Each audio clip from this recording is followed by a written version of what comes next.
It's time to start your morning by taking 5. Here's your host, Matt McMaster.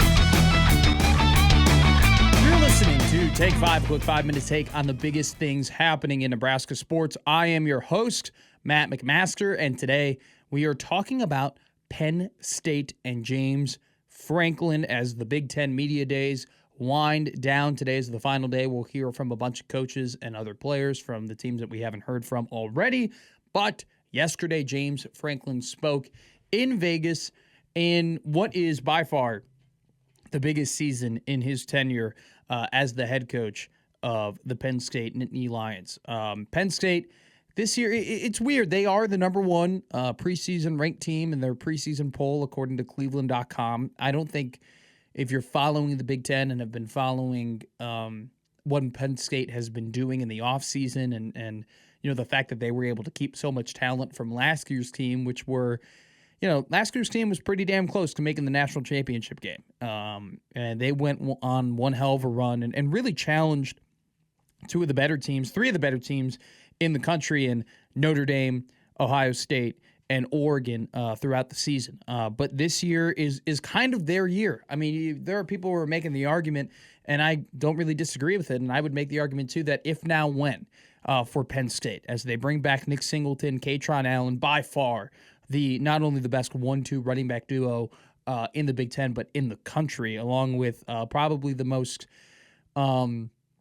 proven quarterback, maybe next to Cade Klubnik, and Drew Aller coming back into the fold, and then still keeping a lot of the pieces that they had last year on defense on the team this year. And so, you know, there's this weird vibe where they're the preseason number one team, but because of their history and the fact that they haven't been able to win the big one, especially under James Franklin as their coach, that there is some hesitancy. I think there are a lot of people who are picking Penn State is the best team in the preseason, but I don't know how many of those people would necessarily pick them to win the Big Ten championship game this year. And I think this is so utterly important for James Franklin for a couple of reasons, because I think that argument, if now when, you have to go through and you have to look through the recruiting rankings of Penn State. And if you don't follow it very closely, you might think that Penn State is, you know, a top recruiting program, and because that they have consistently won 10, 11 games year after year, that they are getting the top talent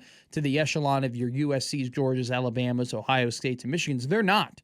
I mean, Penn State is typically in the range of anywhere from the 12th best recruiting class to the 20th best recruiting class. I mean, there are, and this was happening when they were making their playoff run, but if you look over the last couple of years of recruiting, their numbers in terms of how, you know, the ratings of their recruits and how many of those recruits that they were getting that were 4 and 3 stars and 5 stars, they were actually fairly similar to Nebraska's. That Nebraska was getting some pretty similar prospects in numbers as Penn State was, because Penn State was incredibly well coached and really good at developing those players. But there have been 2 top 10 recruiting classes in the era of James Franklin at Penn State.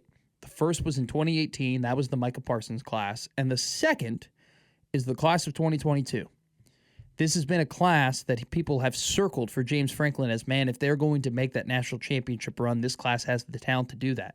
That class included Drew Aller, Nick Singleton, Katron Allen, and a lot of the key defensive pieces that they have coming back to this team. And one key defensive piece that isn't coming back to this team in Abdul Carter. But this has been James Franklin's group. This has been his recruiting class. This has been kind of these last 2 years, 2024 and 2025, have been the years kind of circled on a lot of people's calendars of like, all right, if Penn State is finally going to break through that glass ceiling, which is so obviously there, despite the fact that they've had all this regular season success, this would be the year to do it. And I think this is so big for James Franklin because if they don't beat Ohio State this year, if they don't beat Oregon this year, if they don't win the Big Ten championship this year, if they don't win the national championship this year, Penn State has to start to wonder, is he the guy? Because Penn State is a highly heralded program. There are plenty of coaches who would love to be the head coach of Ohio State, or Penn State and Ohio State, but Penn State for this conversation. if James Franklin doesn't get this done this year, you can totally say, man, he may not get it done ever. He may be. James Franklin's a great coach. He's got like a 69% win percentage with 125 wins in his career. But when we go back and we judge programs, we don't hang banners for 10-win seasons, 11-win seasons. You don't hang banners for consistently being in the double digits. You hang banners for national championships. You hang banners for Big Ten conference championships. James Franklin is getting to the point where it is just the definition of insanity is doing the same thing over and over again and expecting different results.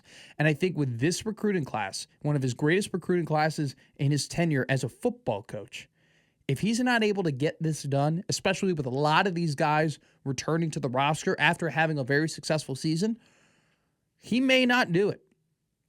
We just might have to put the stamp and say he just can't do it. He just can't get over the hump.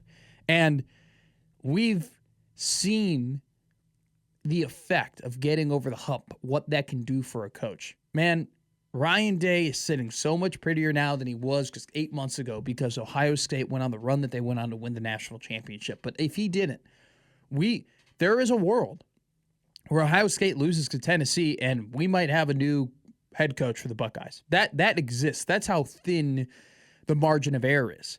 And James Franklin has done plenty of enough to keep his job year after year.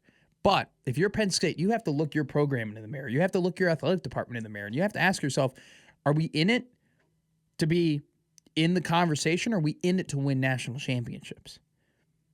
Because with their history and with the crop of coaches that they could potentially garner in terms of stealing from other teams to have them be the next head coach of the Penn State Nittany Lions, this is the testing year. This is the measuring mark. This is if you can make the argument like, okay, James Franklin wins the Big Ten, we're good. We're done. If he doesn't win the Big Ten, he has to win the national championship, which is crazy. But that's what happened to Ryan Day last year. It's not too dissimilar, if we're being honest, except that Ryan Day consistently beat James Franklin. So it's crazy to me, but this is the reality that we're in, that a coach can win this much over and over and over again. But if you're not going to reach the pinnacle, if you're not going to reach the top, you have to start wondering if there are better people who can do that job. And this year has never been bigger for the Nittany Lions, the current iteration of their football program, and James Franklin because of that. And so, if now, when? And if not now, then who else? And I think that's the question Penn State definitely could be asking themselves if they take some tumbles throughout the season. All righty, I've been Matt McMaster, and that's been Take 5.